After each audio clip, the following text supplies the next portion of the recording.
සාදරයෙන් පිළිගන්නවා සිනමාහල වෙතින් ගෙන තවත් මූවි රිවිව් එකකට. ඉතින් අද ගෙනල්ලා තියෙන්නේ හොරා කැටගරියට අයත් වෙන 2005 වසරේ තිරගත වුණ IT වෙයිට් කියන අති බිහිසුණු චිත්‍රපටිය. කැලෑවක් ඇතුළේ ඉන්න භයානක සත්වයෙක්වට තමයි මේ කතාව ගෙතෙන්නේ. ඉතින් මම ආරාධනා කරනවා කතාව අන්තිම වෙනකන් අපිත් එක්ක රැඳී සිටින්න කියලා.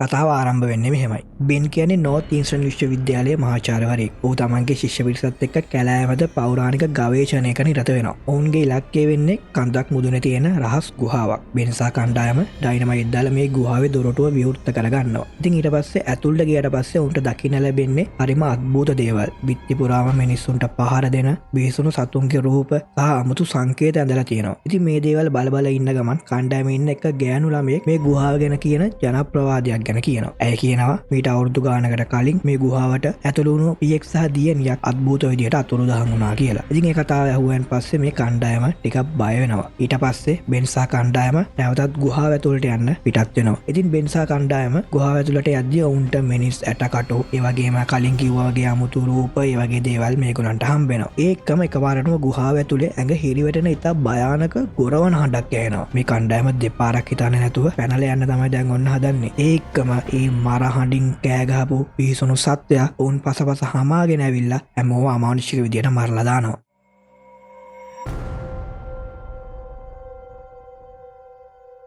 ඊට පස්සේ මූවි එක මාස 2කට පස්සේ කාලයකට අරන් යනවා. දැන් කතාව යන්නේ මාස 2කට පසු. අපිට හඳුනා ගන්න ලැබෙනවා ඩැනී ක්ලෙයා කියන රේන්ජර්ව. ඉතින් මේ රේන්ජර් කියන්නේ පාක් එකක මන් නැත්තම් උද්‍යානයක ඒ උද්‍යානය හෝ පාක් එක බලා ගන්න නිලධාරියා. ඉතින් මේ ඩැනී ඉන්නේ ලොකු මානසික කඩාවැටීමකින්. මොකද ඇගේ හොඳම යාළුවා ඉලෙන් මැරුණේ ඩැනී අතින් උන්න අත්තරදීමකින් කියලා ඇය නිතරම Tamanටම දොස් පවර ගන්න ගමන් තමයි ඉන්නේ. ඉලෙන් මීට මාස කිහිපයකට කලින් රියානතුරකින් මිය ගියා. ඇය තනියම කැබින් එක ඇතුලේ මත්පැන් බොමින් තමයි දැන් කාලය ගත කරන්නේ. ඉතින් ඇගේ එක්කම යාළුවා වෙන්නේ රෝවර් කියන හීරෝවා විතරයි. ඉතින් ඔය අතරේ ඇගේ ප්‍රධානියා වන රික් කතා කරලා කියනවා කැලේ ලොකු ගින්නක් පැතිරෙන නිසා හැමෝම ඒකට උදව්වට ගිහින් කියලා. ඒ නිසා ඩැනීට දවස් කීපයක් තනියම තමයි වැඩ කරන්න සිද්ධ වෙන්නේ කියලා කියනවා. ඒ වගේම ළඟම තියෙන ඩේවිඩ්ස් වේල් කියන ඩෙවිල් ඩෑම් එක එරිතැලීමක් නිසා දවසල ලීටර් මිලියනයක් විතර නිදහස් කරන්න කියලා කියනවා. මොකද එතකොට පීඩනය පාලනය කරගන්න පුළුවන් කියලා ප්‍රධානියා ඇයට නියෝග දෙනවා. ඉතින් ඊට අමතරව රික් තවත් දෙයක් කියනවා. ඩැනීගේ පරණ පෙම්වතා ජස්ටින් ඇය ගැන නිතරම හොයලා බලනවා කියලාත් කියනවා. ඒත් ඩැනී ඒ ගැන එච්චර උනන්දුවෙන් වෙන්නේ නැහැ කියලා තමයි අපිට මේකෙන් නම් පේන්නේ. ඊට පස්සේ ඩැනී සුපුරුදු විදියට දුරකථන ඇමතුමෙන් පස්සේ නින්දට යනවා. ඉතින් නින්දට ගියාට පස්සේ ඇයට ඇගේ යාළුවගේ රියානුතුර සිහිනෙන් පෙනිලා බය වෙලා නැගිටිනවා. ඒකම ඇයට ඇහෙනවා කැබින් එක පිටින් අමුතු සද්දයක්. ඊට පස්සේ අය ටෝච් එකකුත් අරගෙන එළියට යනවා. මොකද්ද මේ ඇහුණ සද්ද කියලා බලන්න. එළියට ගිහින් බලද්දි ඇගේ කැබින් එකේ දොරේ ලොකු නියපොතු පාරවල් තියෙනවා. ඇය දකිනවා. ඇය මුලින්ම හිතන්නේ මේක වලහෙක්ගේ වැඩක් කියලා. ඊට පස්සේ දැනි නැවතත් ඇය ඉන්න නිවාහනට යනවා. ගිහිල්ලා නිදා ගන්නවා. ඉතින් ඊළඟ දවසේ ජස්ටින්, ඒ කියන්නේ මෙයාගේ කලින් පෙම්වතා ඇයව බලන්න එනවා. ජස්ටින් කියන්නෙත් මේ පාක් එකේම වැඩ කරන නිලධාරියෙක්. ඉතින් ජස්ටින් එනකොට ජස්ටින් දකිනවා මේ නියපොතු පාරවල්, අර ගබඩාවේ දොරේ නියපොතු පාරවල් ටික දකිනවා. ඉතින් මේකෙන් පස්සේ ජස්ටින්ට පොඩි සැකයක් හිතෙනවා. මොකද මේ කාලේ වලස්සෝ වෙන්නේ ඊතන් හින්දි. ඉතින් ඩැනින් සහ ජස්ටින් කතා කර ඉන්න ගමන් අහනවා ආගිය තොරතුරු එහෙම. ඒ වගේම ජස්ටින් අහනවා ඇයියාගේ කෝල් ආන්සර් කරන්නේ නැත්තේ කියලා. හැබැයි ඩැනි ඒකට නම් මොකුත්ම කියන්නේ නැහැ. ඒ වගේම ජස්ටින් දකිනවා ඩැනි ආයෙත් බොන්න පටන් අරන් කියලා. ඊට පස්සේ දවසේ උදේ ඔවුන් දෙදෙනාම වේල්ල බලන්න යන්න කියලා පිටත් වෙනවා. මේ දෙන්න දිහා කවුරු හරි හොරෙන් බලාගෙන ඉන්නවා. ඉතින් ඒ යන අතරතුරේදී ඩැනී ලොකු පාපොච්චාරණයක් කරනවා. එදා අනතුර වෙද්දී වාහනේ පැද්දේ ඉලෙන් නෙමේ ඩැනී. ඒත් පොලිසිය හිතුවේ ඉලෙන් කියලා. තමන්ගේ බොරුව නිසා සහ යාළුවාගේ මරණ නිසා ඇය තවමත් විඳවනවා කියලා ඇය කියනවා. ඉතින් එදා රෑ ජස්ටින් ඩැනීගේ නිවාහනේ තමයි නතර වෙන්නේ. මේ දෙන රෑ පොඩියට චැට් එකක් දාන ගමන් තමයි ඉන්නේ. ඉතින් එතනදි ඩැනී කතා වෙන්නේ මෙයාගේ යාළුවගේ රියානතුර ගැනම තමයි. එයා නැවතත් Tamanටම බැනගන්නවා. ඉතින් මේ කතාව ඉවරුණාට පස්සේ මේ දෙන්න නින්දට යනවා. ඉතින් ටික වෙලාවකට පස්සේ ඔවුන් දෙදෙනාට කැබින් එකේ වහලේ උඩින් බිහිසුණු සද්දයක් ඇහෙනවා. ජස්ටින් වහලේට නැගලා බලද්දි දකින්නේ තමන්ගේ ජීප් එක කවුරු හරි පල්ලමකට තල්ලු කරලා විනාශ කරලා තියෙනවා කියලා. ඊට පස්සේ ඩැනී ප්‍රධාන මූලස්ථානයට කතා කරන්න හදනවා. ඒකම යාලගේ සංනිවේදන ඇන්ටනාවත් අඩා වැටිලා කෝල් එක කට් වෙලා යනවා. ඊට පස්සේ කරන්න දෙයක් නැති නිසා මේ දෙන්න පොඩි ඩ්‍රින්ක් එකක් කරන් ආයමත් සුපුරුදු විදියටම නිින්දට යනවා. ඉතින් පහුවදා උදේ මේ දෙන්න වාහනය බලන්න යනවා. ඒක ගොඩක්ම ඩැමේජ් වෙලා තමයි තියෙන්නේ. ඉතින් මේකෙන් ඉස්සරහට කැලිය ඇතුළට යන්න බෑ. ඉතින් ඒ නිසා මේගොල්ලෝ දෙන්න තීරණය කරනවා පයින්ම කැලිය ඇවිදින්න යන්න.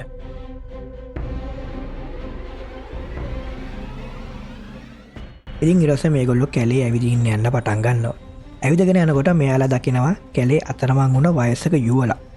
ජස්ටින් යාලට අනතුරුවා ගනවා කැලේ භයානක සත්තු ඉන්නවා තනියම යන්න එපා දැම්ම මේ කැලෙන් පිට වෙන්න කියලා.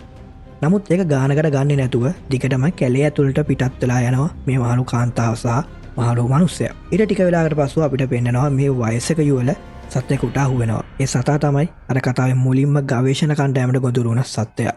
ඒ සත්තා මේ යුවල මරලා දානවා. ඉතින් ඊට පස්සේ ඩැනීසා ජස්ටින් ආපහු කැබින් එකට එද්දි උන් දකින්නේ හිතා ගන්නවත් බැරි බිහිසුණු දර්ශනයක්. අර වයසක කාන්තාව සහ ඒ සැමියාගේ මල සිරුරු දෙක වහලේ එල්ලලා තියෙනවා. මේගොල්ලන්ගේ කැබින් එකේ වහලේ එල්ලලා තමයි දැන් ඔන්න තියෙන්නේ. ඒකම ඇගේ සැමියාගේ මල සිරුරත් වහලේ උඩ ඉඳන් ජස්ටින්ගේ ඇඟට වැටෙනවා. ඉතින් දැන් මේ දෙන්න හොඳටම බය වෙලා තමයි ඉන්නේ. ඉතින් ඊට පස්සේ කරන්න දෙයක් නැති නිසා මේ දෙන්න මල් සිරුරු දෙක වල දාලා වාහනේ ළඟට වෙලා කතා කර කර ඉන්නවා. ඔන්න දැන් ජස්ටින් හදන්නේ තනියම හරි ගිහිල්ලා පොලිසියෙන් උදව් ඉල්ලගෙන එන්න. ඉතින් ඊට පස්සේ හවසම ජස්ටින් පිටත් වෙනවා පොලිස් මුරපලක් හොයාගෙන යන්න. ඩැනී කඳුරට වෙලා තමයි ඉන්නේ. ඊට පස්සේ පෙන්නනවා උදව් ඉල්ලන්න යන ජස්ටින් එයාව අර සතාට අහු වෙනවා. සතා ඔහුට පහර දෙනවා.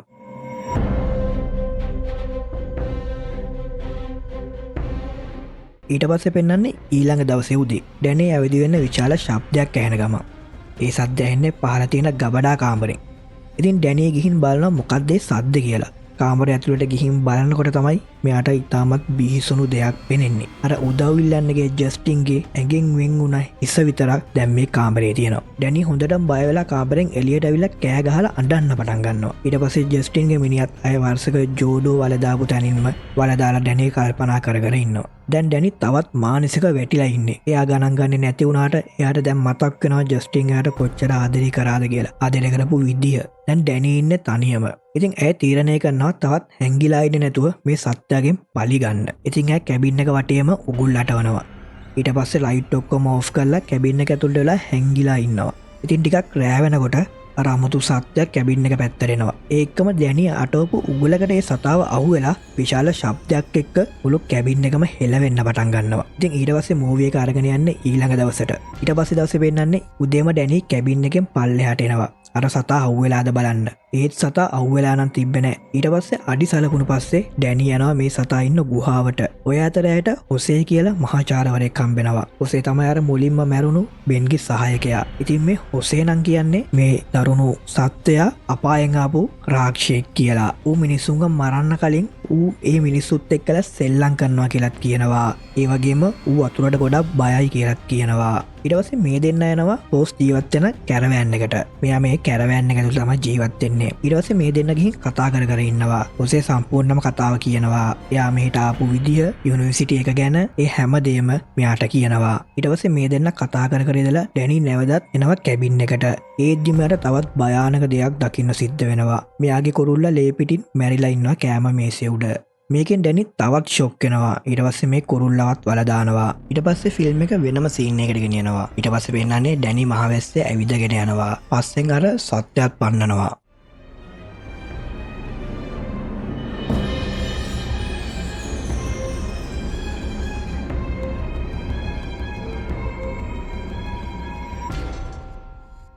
ඇය දෝගෙන ඇවිල්ලා කැබින් එකේ හැංගෙනවා. ඒ වෙලාවෙම ඩැනීගේ ප්‍රධානියා මෙයාට දුරකථන නැමතුමක් ගන්නවා. ඒ වෙලාවේ ඇය උදව් ඉල්ලනවා. එතකොට ප්‍රධානියා කියනවා හෙට උදේ මෙයා එන්නම් කියලා. ඉතින් ඊට පස්සේ පෙන්නන්නේ ඊළඟ දවසේ උදේ. ඉතින් ඊට පස්සේ දවසේ උදේ අර ප්‍රධානියා ඩැනීව බලන්න එනවා. ඊට පස්සේ මේ දෙන්න යනවා අර කියන ඩෑම් එක පැත්තට. ඉතින් ඒ යන අතරතුරේදී අර භයානක සත්‍යය එනවා මෙයාලව හොයාගෙන. ඇවිත්තර ඩැනීගේ ප්‍රධානියා වන ඒ කියන්නේ රික්ව අමානුෂික විදියට මරලා දානවා. ඊට පස්සේ ඩැනී ටක් ගාලා රිග්ගේ ජිප් එක අරගෙන එතනින් පැනලා යන්න තමයි හදන්නේ. ඒත් අර සත්‍යයා දිගටම ඇයට පහර දෙන ගමන් පස්සෙන් පන්නනවා. ඒ වාහනේ පදවන යන ගමන් ඩැනී උපක්‍රමශීලී විදියට අර සත්‍යයා එළියට ආපු ගුහාවටම ඌව පන්නගෙන යනවා.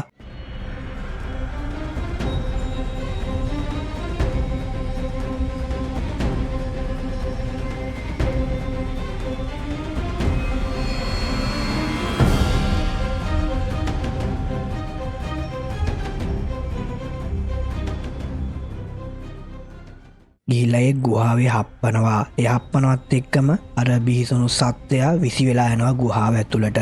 ඊට පස්සේ ඉක්මනටම ක්‍රියාත්මක වෙන ඩැනි ඩයිනමයිට් පාවිච්චි කරලා ගුහාව පුපුරවා හරිනවා. ඒ එක්කම අර භයානක සත්වයා ඒ ගුහාව ඇතුළෙම සදහටම වැලලී යනවා. ඒකම ඩැනීගේ පලි ගැනීමත් සම්පූර්ණ වෙනවා.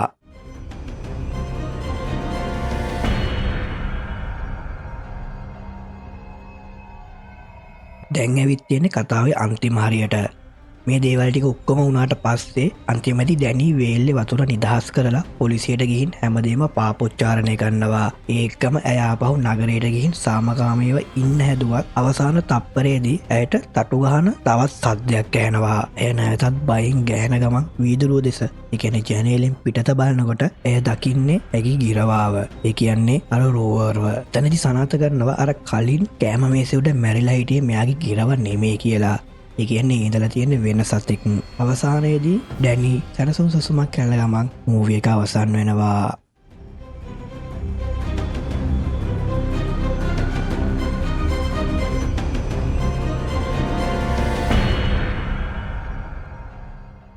ඉතින් මම දෝගලන්ට ගෙනාවේ IT වේට් කෙන ජස් පහවසරේ රිලිස් වුණ හොරා කැටගරියට අයත් වෙන මූවි එකක්. ඉතින් මූවි එක හොඳයි නම් අනිවාර්යෙන් අපිට ලයික් එකක් දාන්නත් අමතක කරන්න එපා. ඒ වගේම ඔයා මේ වීඩියෝ එක බලන්නේ YouTube එක පැත්තෙන් නම් අනිවාර්යෙන්ම අපිව subscribe කරන්නත් අමතක කරන්න එපා. ඒ වගේම මම description එකෙන් දාලා තියෙනවා මගේ හැම platform එකකම link. ඉතින් YouTube එක පැත්තෙන් නම් මේ එකතු වෙලා ඉන්න අනිවාර්යෙන්ම Facebook page එක පැත්තටත් ගිහිල්ලා follow පාරක් දාලා අපිට support එකක් දෙන්න අමතක කරන්න එපා. මොකද Facebook page එකෙත් මේ වගේම videos වැටෙනවා. ඒ වගේම movie ටත් තව ගොඩක් දේවල් මම Facebook page එකේ share කරනවා. ඉතින් ඒ වගේම ඔයගොල්ලෝ මේ වීඩියෝ එක බලන්නේ Facebook page එකෙන් නම් අනිවාර්යයෙන්ම යටින් මම description එකෙන් දාලා තියෙනවා මගේ YouTube links. ඉතින් ඒතනටත් ගිහිල්ලා YouTube එකටත් ගිහිල්ලා අනිවාර්යයෙන්ම අපිට support එකක් දෙන්න. අපිව subscribe කරලා අපිට 1k target එකට යන්න අනිවාර්යයෙන්ම support එකක් දෙන්න. ඉතින් මේ වගේ තවත් සුපිරිම movie එකකින් හම්බ වෙනකන් ඔබට සුබ දවසක්.